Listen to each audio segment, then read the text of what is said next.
Ipoh Barat minta Menteri Luar Negeri menyatakan sama ada kerajaan menyadari bahawa ramai rakyat Malaysia terkandas di Ukraine ataupun tidak, dan nyatakan jenis bantuan yang telah dan akan disalurkan untuk membantu mereka. Sila Yang Berhormat Menteri jawab 3 minit. Terima kasih Tuan Yang Di-Pertua. Terima kasih sahabat saya YB Ipoh Barat. Untuk makluman Dewan Yang Mulia ini, tidak ramai rakyat Malaysia yang berada di Ukraine dan mereka mendaftar kepada Malawakil secara sukarela. Antara 14 hingga 24 Februari, seramai 13 orang warga negara telah keluar daripada Ukraine secara sukarela, dan pada 26 hari bulan Februari, seramai 9 lagi warga negara termasuk 2 orang petugas kedutaan telah keluar evakuasi daripada Kiev, daripada Ukraine. Pada hari ini, setakat makluman kami, cuma ada 4 orang warga negara yang berdaftar dengan kedutaan besar yang masih berada di Ukraine. Ada di antara mereka yang berkahwin dengan warga negara tempatan.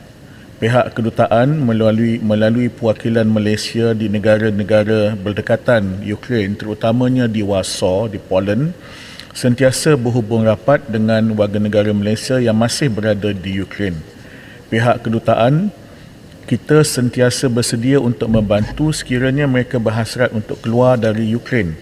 Bantuan yang diberikan termasuk memudah cara urusan kemasukan di sempadan-sempadan berkaitan, sempadan negara berkaitan, urusan dokumentasi, contohnya pengeluaran sijil perakuan cemas bagi mereka yang memerlukan, menjaga dan memastikan keadaan kebajikan mereka sentiasa terpelihara, dan urusan-urusan lain yang berkenaan.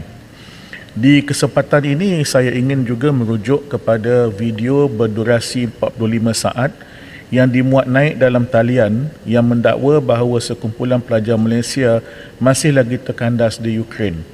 Sehingga kini tiada pengesahan dapat dibuat ke atas dakwaan tersebut serta identiti mereka sebagai warga negara Malaysia. Namun saya ingin mengulangi gesaan saya supaya mana-mana warga negara Malaysia di Ukraine yang masih belum mendaftarkan diri dan masih berada di sana untuk mendaftar kepada kami dan kedutaan yang terdekat, sekali lagi saya ulang, ialah kedutaan kita di Poland, yakni di Warsaw. Terima kasih. Sila soalan pertama. Ya, terima kasih. Video itu pun saya pun nampak itu kerana saya mengukakan soalan ini. Soalan saya adalah, saya difahamkan ada ramai rakyat Malaysia yang tidak berdaftar dan ini menjadi satu masalah yang besar, dan apakah yang telah dikenal pasti untuk menolong mereka? Saya difahamkan mereka dalam keadaan yang sangat serius pada masa sekarang, dan kita tahu bahawa kedutaan kita tergesa-gesa keluar nak terbang melalui kapal terbang pun tak dapat, lepas tu melalui jalan raya, menunjukkan kita tidak sedia untuk menghadapi masalah yang serius di Ukraine. Dan kalau sedemikian, macam mana rakyat biasa Malaysia yang akan menghadapi masalah ini? Dan saya khawatir, Yang Berhormat, adalah negara-negara yang dekat sempadan macam Poland, dulu sebahagian dari Rusia juga, dan telah masuk dengan NATO, dan saya khawatir mungkin ada aggression di sana juga.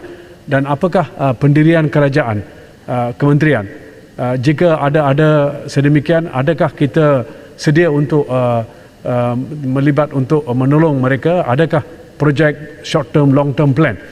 Dan kerajaan adakah telah terlibat dalam usaha untuk menyelesaikan perang ini di antara Ukraine dan Rusia? Adakah perbincangan telah dibuat dengan Rusia supaya memberi arahan atau pandangan supaya mereka mengundur dari Ukraine? Terima kasih Ipoh Barat. Sila Menteri 2 minit 31. Yang pertama, evakuasi adalah perkara yang lazim kita lakukan dan semua ketua-ketua perwakilan kita memang sentiasa bersedia. Ini kita lakukan di banyak tempat, melalui udara dan melalui darat, misalnya di Iraq, di Yemen, di Syria dan sebagainya. Dan yang di Ukraine itu tidak tergesa-gesa. Memang kita ada maklumat itu dan keputusan dibuat pada 24 hari bulan Februari untuk mereka keluar, dan memang lazimnya pegawai kedutaan kita antara yang akhir keluar. Ini di mana-mana, dan inilah pengorbanan pegawai-pegawai kedutaan kita di mana-mana malawakil, dan pada waktu yang sama mereka akan bawa bersama mereka mana-mana warga negara yang masih berada di tempat-tempat konflik. Termasuklah baru-baru ni kita membawa seorang warga negara Singapura untuk keluar. Yang kedua ialah kita sentiasa mengingatkan rakyat kita di luar negara untuk mendaftar. Tetapi kelazimannya memang begitu, apabila berlaku sesuatu bencana, sesuatu masalah, maka kita pada masa itu baru mereka secara sukarela akan mendaftar. Namun sebaik saja kita tahu, walaupun mereka tak daftar, kita akan hubungi juga mereka melalui telefon, melalui pesanan-pesanan, melalui teman-teman mereka dan sebagainya.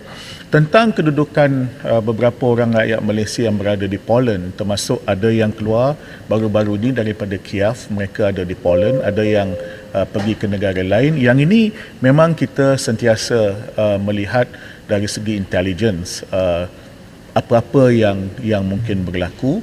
Pelan evakuasi itu memang sentiasa ada dalam apa-apa keadaan, bukan saja keadaan konflik peperangan, tapi juga dalam suasana bencana seperti banjir, gempa bumi, dan baru-baru ni evakuasi daripada Wuhan ketika Yang Berhormat bekas Perdana Menteri ada di sini mempengerusikan mesyuarat evakuasi rakyat Malaysia dari Wuhan sebagai contoh. Terima kasih.